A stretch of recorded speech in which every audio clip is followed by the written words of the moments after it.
Well, what's up, Echo.Church? It's great to see you all today. I want to just say a big welcome to all of our campuses, our North San Jose campus, South San Jose, my personal favorite, Sunnyvale campus, as well as those of you who are joining us today online. We're so glad that you're joining us today. I think God has something really special for us today. My name is Philip Pattison, and I lead a movement that started right here at Echo.Church called Foster the Bay. And we help churches provide loving homes for children in foster care. And I'm stoked to be with you for a few minutes to share with you out of God's Word.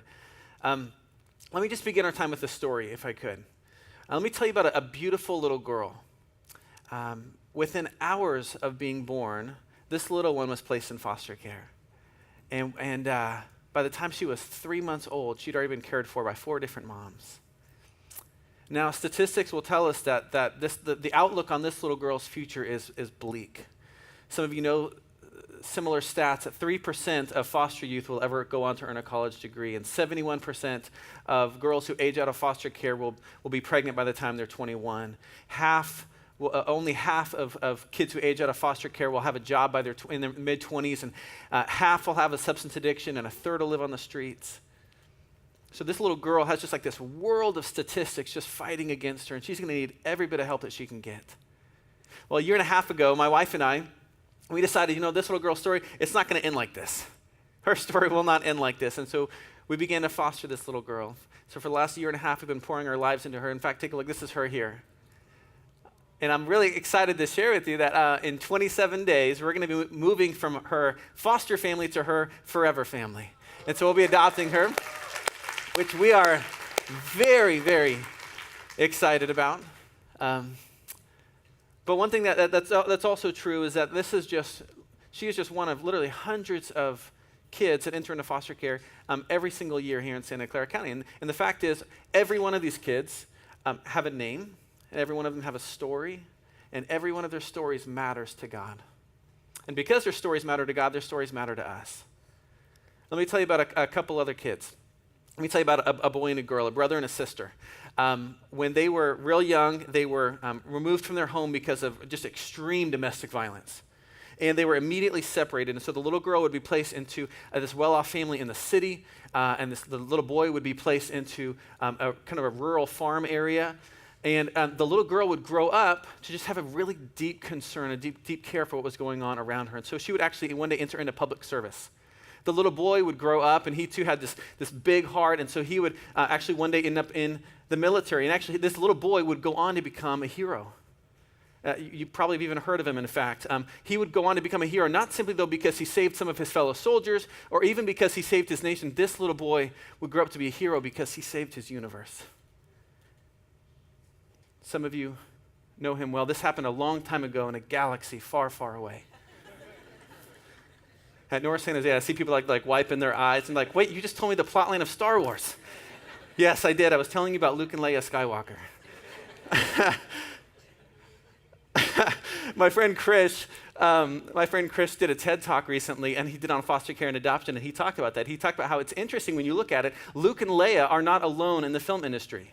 That's amazing, actually, when you think about how many characters in our most well-loved stories and films that the same characters that kind of walk through these similar journeys, like they walk through these difficult, traumatic experiences. If you think about them, you think Spider-Man. Spider-Man was adopted by his aunt, right? Superman was adopted. James Bond, James Bond was adopted? Batman, who knows what happened about, Batman grew up with his butler. Somehow that was okay. He grew up, maybe his butler adopted him, we don't know. Lemony Snicket, Guardians of the Galaxy, Chronicles of Narnia, right? The Pevensey kids were fostered during the war. Harry Potter was fostered by the Dursleys. Terribly, mind you, that's not a great example, but they were fostered. He was fostered by his aunt and uncle. It seems as if somehow filmmakers and storytellers have discovered something really, really important.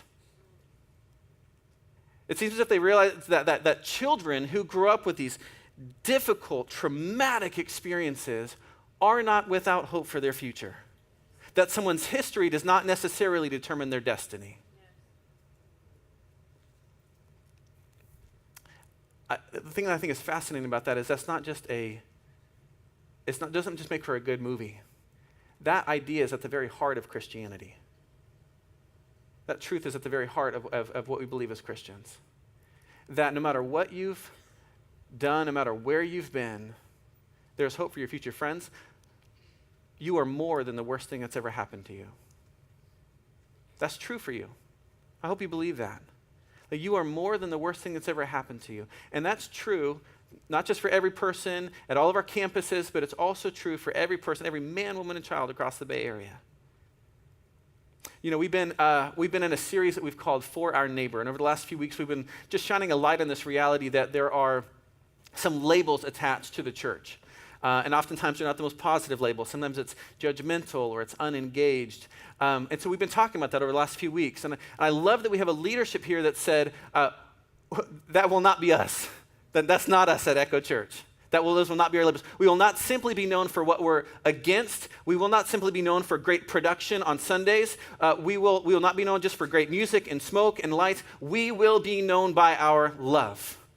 That's going to be the label for Echo.Church. We will be known for our love for God, our love for one another, and our love for the vulnerable in our area, in the Bay Area. That's going to be isn't that great? Yeah. You believe that? Yeah. I'm proud to be a part of a church like that. And here's the deal, as we continue this conversation today, I think it'd be important for us to understand that this is not necessarily a new conversation. It's not necessarily a new issue. This isn't just 2018. In fact, God's people have been wrestling through this for thousands of years. And I want to read to you a passage in light of that out of Isaiah chapter 1. So if you have a Bible with you, go ahead and open to the book of Isaiah. It's in the Old Testament. If you don't have a Bible, no worries, because you can just follow with me here on the screen. But in Isaiah chapter 1, we're gonna find a group of people, God's people, that were missing it. They were missing the mark. They forgot what they were meant to be known for. They lost sight of who they were being called to be and what they were called to do, and God is going to have a message for them. And hang with me because it's going to get a little rough on the way, all right? Isaiah chapter 1, it says this. Why this frenzy of sacrifices, God's asking. Don't you think I've had my fill of burnt sacrifices, rams, and plump grain-fed calves? Don't you think I've had my fill of blood from bulls, lambs, and goats? When you come before me, whoever gave you the idea of acting like this? Running here and there, doing this and that, all the sheer commotion in the place provided for worship. Quit your worship charades. I can't stand your trivial religious games. Monthly conferences, weekly Sabbaths, special meetings. I can't stand one more. Meetings for this, meetings for that. I hate them. You've worn me out. No, I don't think anybody's going to be posting that on Instagram today, right? That's not one you make a t-shirt with. But listen, this is God speaking to a people who had missed it. They were missing it. But here's what's interesting. Think about it. Apparently, God's not happy with their prayers and their singing and their preaching and their gatherings and their sacrifices and their rituals. But listen, who told them to do those things? God. God told them to do those things, right? So apparently, it wasn't necessarily what they were doing, it was what they were leaving out. It was what was being left undone. And so God's going to go on. He's going to say, wash, make yourselves clean. Take your evil deeds out of my sight. And then he says, and this is what you're missing. He says, stop doing wrong and learn to do right. Seek justice. Defend the oppressed. Take up the cause of the fatherless. Plead the case of the widow. You see, Israel was great at throwing worship parties. They were great at throwing worship gatherings. They were good at the preaching and the praying and the singing and the gathering. But their worship was not translating into concern for the poor and the marginalized. Their worship was not translating into concern for the vulnerable. And all throughout the scriptures, we're going to see that there is a direct correlation between our love for God and our heart and our concern for the poor.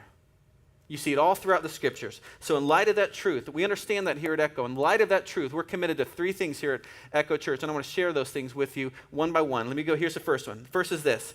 We are committed to offering God the worship that he desires.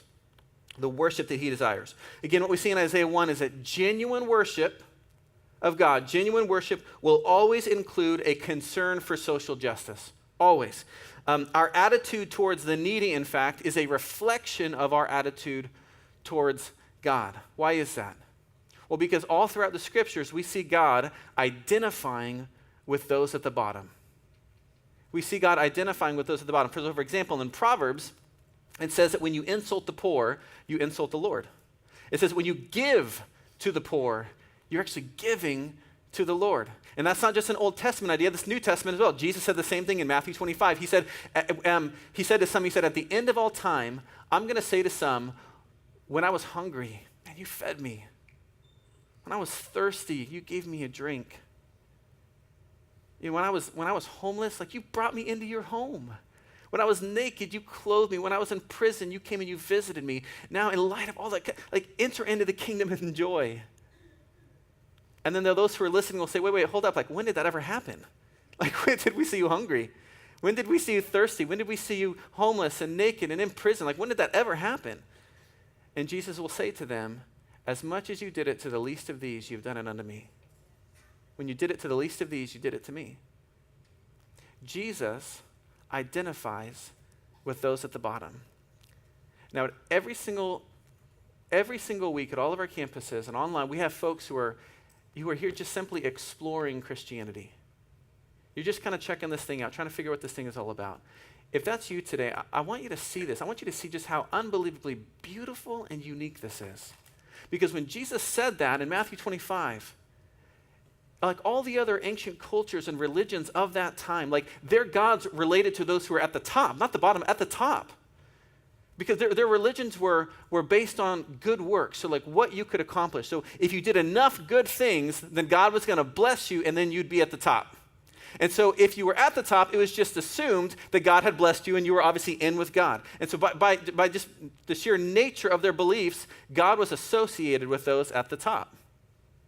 But then Jesus shows up, and he flips it, and he says, no. I identify with those at the bottom.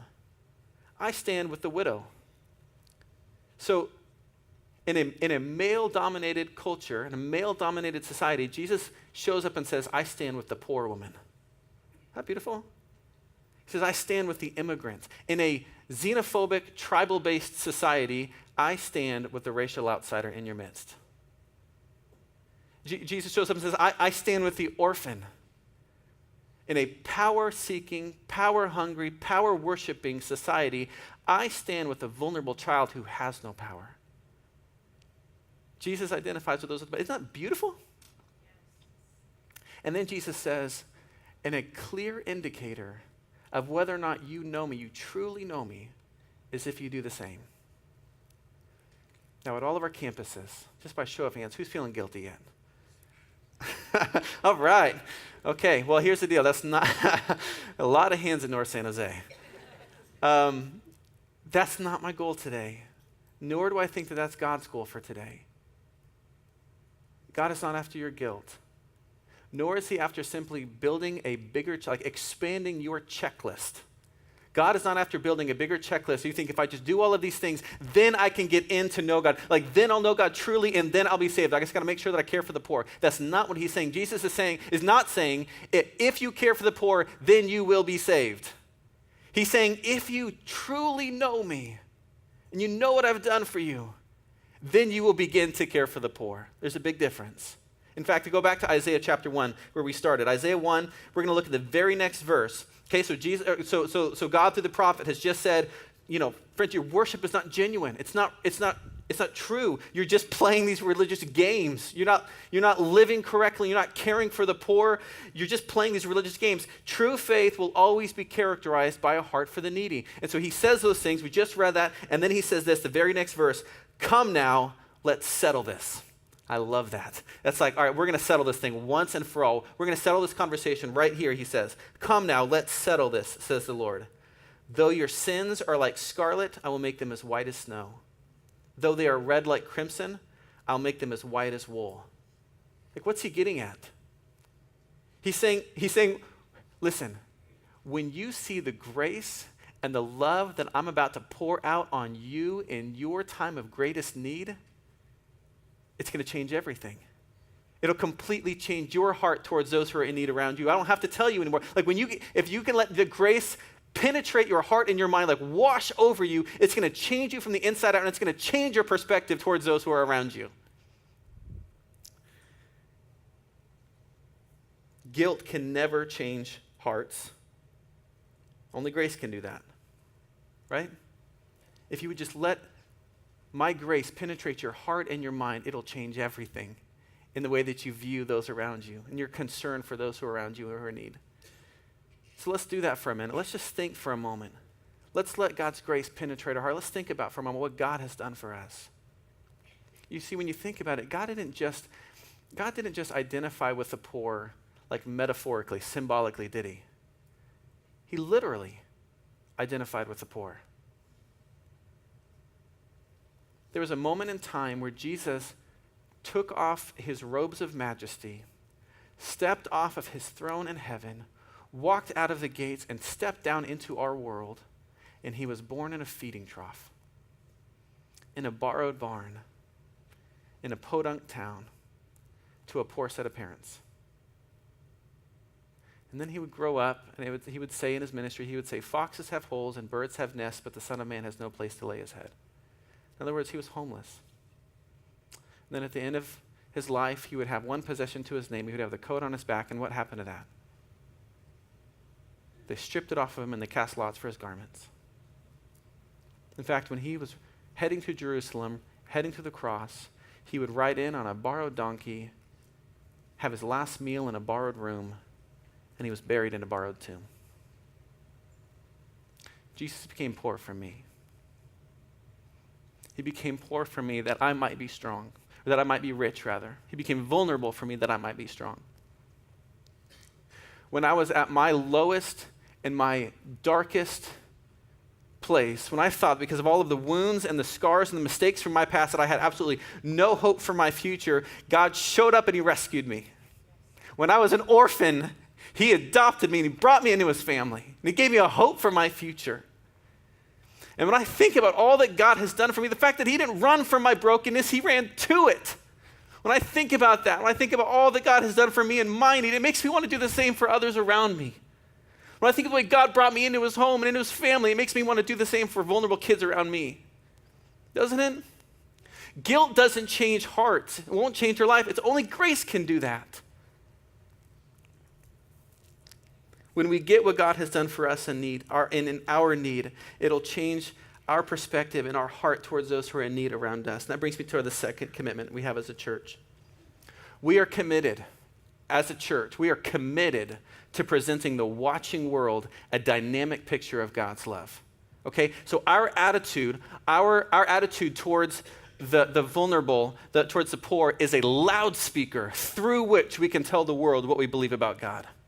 Okay, so our mission as a church is to urgently lead people to say yes to Jesus and to passionately follow him. Okay, but what does that mean? All right, what does it mean to passionately follow Jesus? Well, very simply, it means to follow in his footsteps. Right? It means to live like Jesus. In fact, did you know that the word Christian, when that term Christian was actually coined, it simply meant little Christ. So a Christian was like a little Jesus. In fact, it was actually kind of a derogatory term. People on the outside would look in and they'd say, man, look at those little Jesuses walking around. Because everybody's like just living like Christ. You know, it was a derogatory term, but the fact is history shows us that it was for that very reason why the early church just blew up. It exploded in growth. In fact, did you know that the early Christian church grew on average by 40% per decade for 300 years? Isn't that crazy? You think, no, it's not crazy because, think about who they had at the pulpit, right? They had Peter, they had James, they had John, right? They got these people who have been there like since the beginning. Like think about how dynamic their messages would have been. It's like eyewitness testimony. Of course it blew up. But friends, that's not how it happened. It didn't happen because of these big gatherings around this one preacher. They couldn't do what we're doing today where they all kind of gather together, these big gatherings. They couldn't do that because of persecution. They'd be persecuted if they did. So their gatherings oftentimes have to be much smaller or in secret. So how did it blow up? It didn't blow up because the outsiders were watching what the Christians did on a Sunday in a service. It blew up because the outsiders were watching what the Christians did in their everyday lives, the way that they loved one another And in particular, the way that they love the poor. In fact, I'll give you an example of that. Just one example from history. I'll tell you about a guy named Julian. Julian was one of the last Roman emperors, and he was just watching this explosive movement of Christianity, watching it spread like wildfire across the Roman Empire. And he didn't like it, and he wanted to revive paganism. And so he would build out these pagan temples and spruce them up and then invite everybody in. The problem was everybody was becoming a Christian. And so at one point, he actually wrote a letter to his friend who was a pagan priest, and we still have record of what he said. This is what he said. He says, "Nothing has contributed to the progress of the superstition of these Christians as their charity to strangers. These impious Galileans provide not only for their own poor, but for ours as well." So listen to what he's saying, right? So here's Julian, right? One of the last Roman emperors. He is one of the leading political figures. He's watching Christianity spread like wildfire, and he studied Christianity. He's trying to figure out what's behind the momentum of this movement. And if you were to ask him today, Julian, what is it? What is it that's making this explode? He's not going to say, well, look how fun their kids ministry is. It's amazing. Look how fit their pastor is. What's he going to say? Man, look at the way they take care of the poor. Look at the way they take care of the poor. They're not just taking care of their own poor, they're taking care of our poor as well. It's not just the Jews, it's the Greeks, it's the Romans. They're taking care of people who are complete strangers to them. These people, they're so loving and generous and hospitable. It's making their movement absolutely irresistible. Their movement is unstoppable. And then let's fast forward to today. A few years ago, the Barna Research Group put out a study that said that the San Francisco Bay Area is America's most unchurched metropolitan region. And what's more, we're also America's most de-churched metropolitan region, which means not only are many of our neighbors not that interested in attending a church for the first time, those who have been a part of churches are leaving it in droves. So the question, of course, then is why? Can I suggest that maybe it's not because our Sunday services aren't good enough or our kids' ministries aren't fun enough? Could it be, and I'm not pointing fingers at anybody here, I'm raising my own hand on this. Could it be because at times as Christians in the Bay Area, we've lost sight of the poor? We've lost sight of the vulnerable. Could it be that because at times as Christians in the Bay Area, if we're honest with ourselves, that our lives have been less than compelling to a watching world? I want you to know that at Echo.Church, we're committed to changing that. We're committed to changing that label. Are you with me? Yeah. All right. So that brings me to our third commitment, and our third commitment is this: that we are committed to ensuring that the vulnerable in the Bay Area experience the love that they deserve, and in particular, vulnerable children. Okay, a few years ago, social services approached us, and they said, hey, we have an idea. They pitched us this idea. They said, we would like to partner with you. And they said, we would like you to consider spearheading a faith alliance, mobilizing churches in the Bay Area to help us address a growing crisis in the foster care system. Okay? They said there are more kids entering into foster care today than there are homes that are ready to care for them. They said, would you help us with this? And so we said yes. And we launched a movement 3 years ago to actually this month. This is our third birthday. We launched a movement that we call Foster the Bay. And I'm really excited to share with you that over the last 3 years, what started with one church has grown now to 49 Bay Area churches. Isn't that awesome? Check this out. That's 49 churches, all committed to the same vision that one day there will be a waiting list of families rather than a waiting list of children in need of a home. Isn't that awesome? All right, so it's unbelievable. As a result of these churches already getting engaged together, we've already seen 120 children placed into Foster the Bay homes. Isn't that awesome? You should clap for that. Come on. That's awesome. That's amazing. Guys, listen, here's what you should be excited about. God has birthed a movement right here that is sweeping across the Bay Area that is changing the label of the church. It's changing the reputation of the church. In fact, I want to invite you to see what God's doing. Just get a glimpse of it. Take a look at this video. Today in my city. Today in my city. Today in my city, a child will be removed from their home due to abuse or neglect. another child will enter the foster care system, and another child will be placed on a list of children waiting for a home. I've seen the headlines and studied the statistics. They say the future is grim. They say the future is grim. But we've got good news. But we've got good news. We believe that God redeems the most hopeless situations. That He brings beauty from ashes and turns mourning into dancing. We believe God is near to the brokenhearted. That He brings joy in the midst of grief and gives dreams in place of despair. We believe these children matter to God and that He cares about their futures. We believe that He's ready to write a new chapter in their stories. The Bible says that God sets the lonely in families, so we know that He longs for children in the foster care system to be placed into loving, supportive homes. We believe there's a church for every child. Foster the Bay is a coalition of churches. A coalition of churches. Is a coalition of churches. Foster the Bay is a coalition of churches Committed to providing a loving home for every child in the foster care system. We dream of the day when every church will rise up and answer God's call to care for vulnerable children. We dream of the day when the long list of children waiting for a home will be replaced with even longer lists of families willing to open their hearts. We dream of the day when our cities will be transformed because the church is known as a community where abused and neglected children Are cared for as beloved sons and daughters. As beloved sons and daughters. As we move toward that day, we will pray for these children and their families. We will pray for social workers and judges. We will inspire and equip our churches to step forward. As foster families and support friends. We will partner with government leaders and county agencies to make this vision a reality. We will press on until there are more than enough families to meet the need. We will always protect, always trust, always hope, and always persevere. We will believe.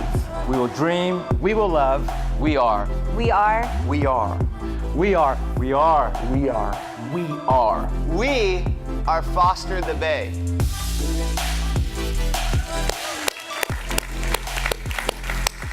It's awesome to see what God has done already over the last few years, but we know this is just the beginning. There's much more to be done.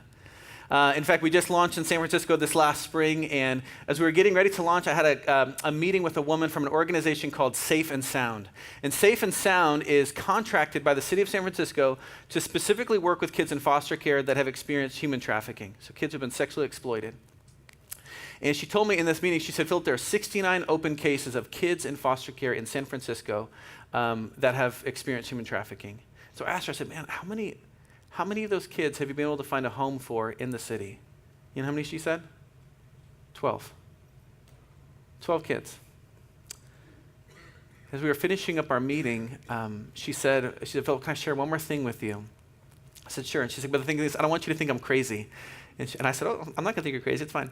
And so she said, well, listen, like recently I was working on this one particular case, and what this girl went through was particularly horrific. She said it was so bad, like I couldn't shake it at the end of the day. I couldn't leave it at the office. I was taking it home with me every night. She said in the midst of that time, I had this dream, and in my dream there was this house, and this house was on fire, and it was burning down, and she said these kids that I work with are in the second story of this house, and they were jumping out of the second story window. She said, you have to understand that the suicidal tendencies for kids that I work with are really, really high. In fact, just with foster youth alone, suicidal tendencies are 4 times higher for a youth in foster care than the average youth. But it's even higher with this population. So you got to understand the suicidal tendency is really, really high. So these boys were jumping out. She said, and I was on the ground trying to catch them before they hit the ground. She said, but in my despair, like there was too many kids jumping out, like I couldn't catch them all in time. She said, but in my dream, I turned around and I looked, and there was this whole crowd of people running up behind me, and they started catching these girls and boys with me. She said, right after that, I heard Foster the Bay was coming to town. She said, I want you to know that I think that this crowd of people coming up behind me were the churches of San Francisco. So after I picked my jaw up off the ground, we walked out of that meeting, and we were just absolutely convinced that God is behind what's happening in the Bay Area through this movement that started right here. And we've already mobilized now 10 churches in San Francisco to start addressing that crisis. The thing is, though, that the need is not just up in the city. It's right here in Santa Clara County as well. In fact, you know, we currently need 200 more foster families to meet the current need in Santa Clara County. In our county, in our cities, we need 200 more foster families. I want to take a moment. I know that across all of our campuses, there are individuals and families that have stepped forward and have already joined what's happening with Foster the Bay. And you've begun to open up your homes. You've opened up your hearts. You've given generously to Echo so that we can continue to put resources behind this movement. Like, you've already gotten engaged in really meaningful ways. I want to take a moment. I want to honor you for the step that you've taken, the generosity and the hospitality and the love that you've poured out. But the fact is, there's more to be done. And I think perhaps that God might be stirring in some of you to get involved in some way. And if that's you today, I want you to know there's a couple ways that you can do that. Number one, you could actually take that step, that big, bold step to actually become a foster parent. You can open up your heart and your home to a child who's in need. I think there's probably some of you who have thought about doing that in the past, but maybe you're a little bit nervous, you're a little bit scared. And if that's you today, I want you to know, like, I get it. I understand. The fact is, fostering is probably the hardest thing we've ever done, my wife and I. It's probably the most difficult thing we've ever done. It's not easy having a child come into your home and you start caring for them and you pour your life out into them, you pour your love into them for months or years at a time, and they become like your own daughter or your own son. And then one day they get picked up and they go back home to their biological family and you think you'll never see them again. It's like a death of a child. It sucks. It absolutely sucks. We've been through that. It's not easy parenting alongside a government agency, as you can imagine. It's not easy parenting a child that has walked through trauma. Every kid in foster care has gone through trauma, every one of them. And so sometimes kids who experience trauma will sometimes in their pain and their confusion act out of that trauma. And that's hard. It's hard to parent a child who's walked through some of the things that they've walked through. It's not easy. At the same time, fostering has also been one of the greatest decisions my wife and I have ever made. We used to ask when we were going through the process, we used to ask, like, what is this going to cost us if we do this? If we say yes to this, what will this cost us? You know what we ask now, 4 years later? What would it have cost us if we would have said no? Like, what would we have missed out on? All this laughter and memories and these great relationships and this opportunity that we had to extend God's love to these kids who so desperately needed to experience it. I think that God's calling some of you to take a bold, brave step today and to learn more about becoming a foster parent. But that's not for all of you. And there's other roles to be played. In fact, did you know that nationwide, 50% of foster families won't make it past the first year? Because it's just really hard.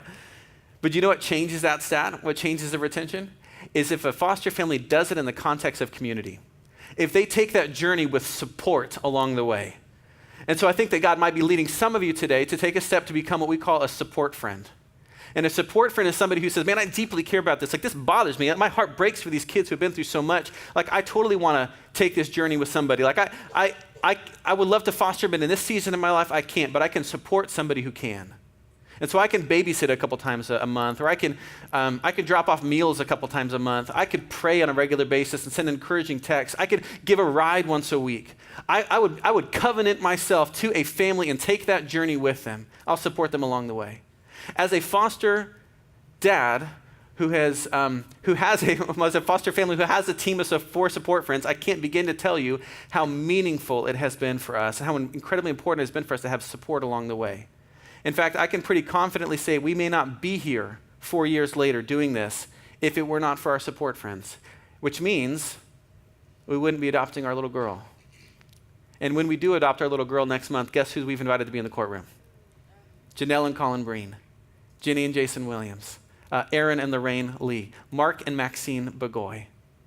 Our support friends, these people who have taken this journey with us, who have walked through the good days and walked through the terrible days. Perhaps God is calling some of you today to take a step to learn more about being a support friend. If either of those roles interest you, either a foster parent or a support friend, here's what I want to ask you to do. On your seats at all of our campuses, there is a connection card. I want you to grab that right now, and I want you to just fill that out. And on the back of that card, I want you to write the word foster. FOSTER. Even if you're interested in the support for Enroll, it's just gonna, what that's gonna do is it's gonna let us know that you wanna receive an email about some, giving you some information about an upcoming meeting we have where you can learn more about those roles. Okay, we actually have a meeting at our Sunnyvale campus coming up in about a week and a half. We'd love for you to be a part of that and learn more about those two specific roles. Again, we've been talking as a church. What would it look like for us to change the labels? What if Echo.Church was known? What if the label at Echo.Church was this? That we were a place, we were a church where abused and neglected children became beloved sons and daughters. What would it look? What would it be? How would that impact our influence in the city if that were our label? That we were the place where abused and neglected kids became beloved sons and daughters. Let me close with this. As you walked in at all of our campuses, you were given a key. Can you take that key out? If you could, just go ahead and take that key and put that in your hand. Somebody asked me if this is all for cars. I'm not Oprah. You don't get a car. You don't get a car. You don't get a car. But take that key in your hand. Listen, I know of a guy who's a pastor today, but grew up in foster care, and he says that the most meaningful, like one of those pivotal moments in his life was when his foster parents gave him a key to the home. He said, in that moment, like I realized, like I'm home. Like I'm not a stranger to these people. I'm not an outsider anymore to these people. Like I have a family that loves me, and I have a place that I belong. Here's the deal. I want you to walk away with two things today. And the first is this, is that God is offering you a key today. He's offering you a key to his home. No matter where you've been, no matter what you've walked through, no matter what's happened to you, no matter your mistakes in the past, he's offering you a key to, so he's inviting you into his family. Your history does not necessarily need to determine your destiny. There's a new start today. You have the opportunity to step into his family, adopted as a son or a daughter of the living God. All you need to do is simply say yes. Yes to his forgiveness, and yes to his entrance into your life to walk with him from this day forward. He's offering you a key. And I hope that some of you would say yes today. The second thing, though, was this. For those of us that have said yes to Jesus, in the very same way, I want you to understand this, in the very same way that God offered you a key to his heart and to his love, he's calling you to do the same for others. For some of you, that might actually mean giving your literal door key to a child who's in need of a home. But for every one of us, all of us who are followers of Jesus, he's calling you to let someone in, to give them access to the love that you've experienced. Does somebody come to mind, in fact? Somebody that needs to experience that? Does your key already have a name? With your key in your hand, could you just do me a favor? If you're willing, I'm going to close with a blessing. Would you just be willing to extend your hand out like this? Your hands out like this. At all of our campuses, extend your hands out like this. With every head bowed and every eye closed, I'm going to read a blessing over you. This is an old Franciscan blessing. I'm going to read this over us. May God bless you with a restless discomfort about easy answers, half-truths, and superficial relationships, so that you may seek truth boldly and love deep within your heart. May God bless you with a holy anger towards injustice, oppression, and exploitation of people, so that you may tirelessly work for justice, freedom, and peace among all peoples. May God bless you with the gift of tears to shed with those who suffer from pain, rejection, starvation, or the loss of all that they cherish, so that you may reach out your hand to comfort them and transform their pain into joy. And may God bless you with enough foolishness today to believe that you really can make a difference in this world, so that you're able, with God's grace, to do what others claim cannot be done. Amen.